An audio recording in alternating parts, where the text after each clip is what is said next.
Hey, Gabriel. So thanks for joining us. Pleasure to have you here. Thanks for having me. So let's talk collaboration. What are you seeing in terms of collaboration between private credit funds and traditional fund? Yeah, so it's a great question. In the beginning, when I first started working in this space, so like 10, 11 years ago, it was more about competition. Private credit lenders were entering as kind of the, scrappy upstarts that were largely ignored and often lost a lot of deals to traditional lenders. They weren't really heavily in the large cap space at all. Fast forward to today, and it's a very different environment. The market is $2 trillion by some estimates. Private credit, as of a year or two ago, has actually exceeded the size of the traditional lending market. Within, when you compare private credit versus the broadly syndicated loan market. And so it's no longer an asset class that can be ignored. The lenders in the space can't be ignored. And as the market began to grow and take on larger deals, it was marked almost exclusively by competition. What we've seen in recent years is kind of a break in that posture in many respects. There are many occasions now where you're actually seeing traditional lenders cooperate in different ways with private credit lenders. One example is, many times the private credit funds will take loans from the traditional lending community in order to originate the loans.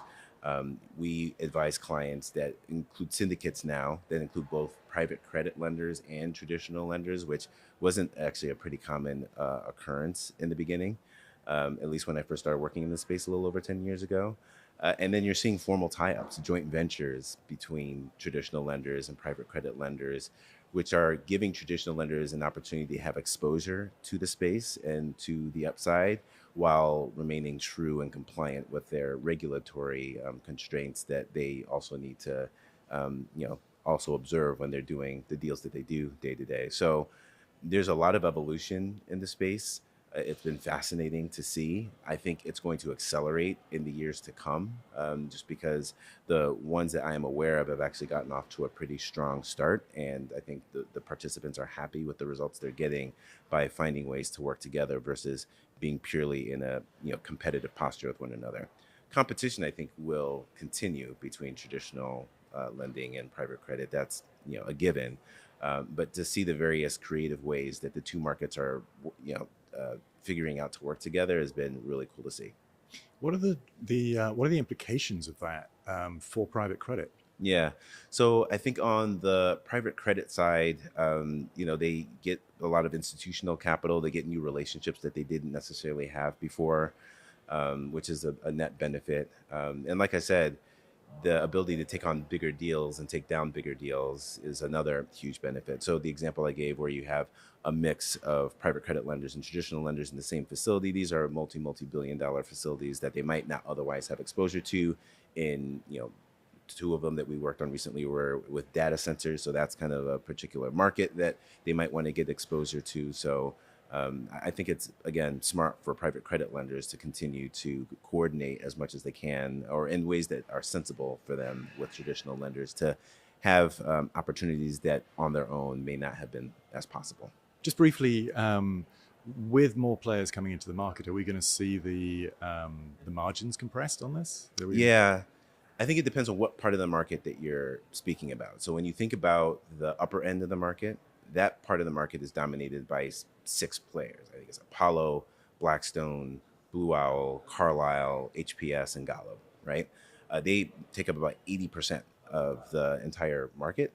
And my experience working in that space and advising one of those six I just named is that they're actually very disciplined when it comes to the underwriting process, the terms that they're willing to accept, and they're willing to sit on their hands if there's just a deal that doesn't make sense for them.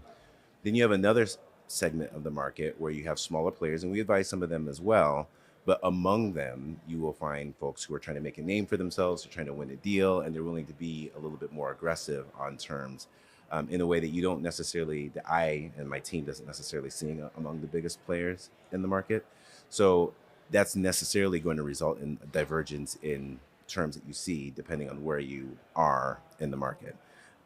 You'll see fewer covenants, for example, in large cap deals, but you're dealing with investment grade companies and it can be a little bit more justified. But if you go into the middle market or the lower middle market, they're actually a lot more successful in making sure that there are covenants in the loan kind of underpinning those deals. So it's a very nuanced response. I don't think you can give kind of black and white answer to a question like that. Yeah. I mean, it's really interesting to hear that. One final question. What's been your experience here as part of the private debt investor network? Yeah. I've made this conference kind of a mainstay of my annual conference tour, I guess. I mean, I only go to one or Great. two a year. This is one of them that I tend to participate in. It's a target-rich environment in terms of the folks that we want to advise. I've definitely developed client relationships as a direct result of attending these conferences. And this is the second firm that I've worked for where they had a robust finance practice. They didn't particularly have private credit, and I've come on board with a team to kind of build it. And in terms of building a brand within this space, this conference has proven to be really effective. You know, we are the lanyard sponsor, so everyone who has a lanyard around their neck, they have Squire Patton Boggs on it. We have a table at the conference, and over time, it just means that we're within the ecosystem here. We're in the air. Yeah. And so when we meet people in the wild, sometimes they'll say, I feel like I heard of you guys, or I see you guys everywhere in the private credit, and they forget that they were wearing a lanyard over 48 hours at a conference like this. So it's been hugely beneficial in that way. Yeah, that's great. Well, thank you very much for joining us. Thanks again for having me. Nice meeting you as well. Yeah.